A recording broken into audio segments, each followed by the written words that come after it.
आजकल हिंदुओं में एक बात चली है, लोग कहते हैं हिंदू धर्म सबसे अच्छा है, लेकिन तो सबसे ज्यादा अपनी सबसे माता प्राचीन है, सबसे पुराना है, प्राचीन है, प्राचीनतम है, सबसे पुरातन पहले है। सब तो भारत हिंदू ही था, सबसे पहले सब यही था।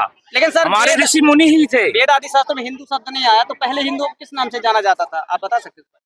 भारतीय है, सबसे पहले श्री राम जी का था, त्रेता युग अच्छा, था। भगवान श्री रामचंद्र जी को सीता माता किस नाम से वो पुकारते थे, कुछ याद है? नहीं पता। या रावण की जो पत्नी थी मंदोदरी जी भी रावण जी को रावण को बुलाया करती थी एक नाम से, आर्यपुत्र, याद होगा शायद। आर्यपुत्र बहुत पुराना राम जी। तो अपने भारत देश का प्राचीन नाम क्या है जी? स्वामी जी तो ठीक है। भारत देश का सबसे प्राचीन नाम क्या है, पहला नाम? भारत ही तो हाँ, क्या बात है, आर्यवर्त। आर्यवर्त भारत खंडे। अच्छा, तो आर्यवर्त हमारे देश का नाम था। एक हाँ। किताबों में पढ़ाया जाता है कि आर्य विदेशी हैं, बाहर से आए थे, क्या कहना चाहेंगे? नहीं देसी ही है। आर्य हैं के? हाँ। तो ये किताबों में जो पढ़ाया जाता है यार, ये बाहर से आए थे, मध्य एशिया से, क्या कहना चाहेंगे ऐसे लोगों को? ये हमारे यहाँ की संस्कृति है जो बाहर जा रही है और बाहर के लोग ज्यादा अच्छा ग्रहण कर रहे हैं। और कुछ लोग ऐसे हैं जो सनातन धर्म को तोड़ने के लिए कहते हैं कि आर्य लोग, पंडित जो है वो आर्य लोग हैं, ये बाहर से आए थे, यहाँ आदिवासियों के ऊपर आक्रमण करके यहाँ पर राज कर रहे थे, ये कहाँ तक सही है? नहीं, आप पुराने ग्रंथ उठा के देख लीजिए। हम यहीं के हैं, भारतीय संस्कृति है जो अब दूसरे जगह जा रही है और लोग, जबकि जो बाहर के लोग होते हैं वो बाहरी संस्कृति को फॉलो करते हैं। जैसे आर्य, यदि मान लीजिए ब्राह्मण अगर आर्य है तो वो भारत में रामायण भी मानते हैं, गीता ही मानते हैं, रामकृष्ण को ही मानते हैं, तो इस हिसाब से तो यही के हुए वो। जी हाँ। जबकि मुस्लिम हो गए, ईसाई हो गए, उनकी संस्कृति बाहरी की, तो बाहरी उनके देवी देवता के स्थल भी है। जी हाँ।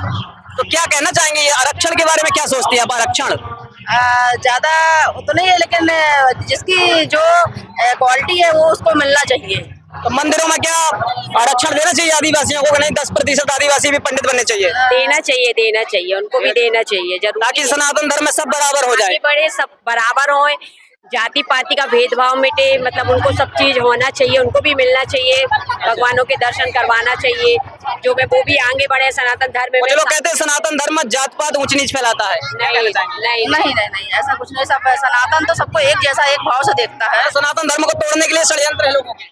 हाँ, हो रही है, लोग कर रहे हैं, लेकिन अगर हम सब मिल के रहें तो ऐसा नहीं हो सकता। क्या सरकार को ऐसा नहीं करना चाहिए कि हिंदुओं के पीछे से जातिवाद जो टाइटल है उसको ही हटा देना, रहेगा 5 बजे की बात? अब वो तो जो सनातन में जो दिया गया, लिखा गया है। नहीं, जैसे भगवान राम थे, कृष्ण थे, गौतम कला थे, जैमिनी, पतंजलि, अत्रि, भृगु, वशिष्ठ, अंगिरा, बहुत सारे ऋषि हैं, उनके नाम के पीछे कोई टाइटल नहीं है कि राम तिवारी, कृष्ण द्विवेदी, कृष्ण यादव तो उनके यदुवंशी थे, इसलिए उनको यादव कहा जाता है। तो जो प्राचीन परंपरा है उसी को अनुसरण करना चाहिए और उसी को मानना चाहिए। क्या इंटरकास्ट मैरिज जो होती है तो वो जात पात को खत्म करने के लिए सही है? मुझे लगता है जो माता पिता बच्चे के लिए जो भविष्य चुनेंगे वो ज्यादा बेहतर होगा। ऋषि कहते हैं कि माता पिता भी उसको चुने और से लड़के लड़की भी एक दूसरे को सपोर्ट करे, तब ज्यादा बेहतर होता है। हाँ, ठीक है जी, बहुत अच्छी आपने जानकारी दी और लोगों से बात करेंगे। ठीक है, धन्यवाद, नमस्कार।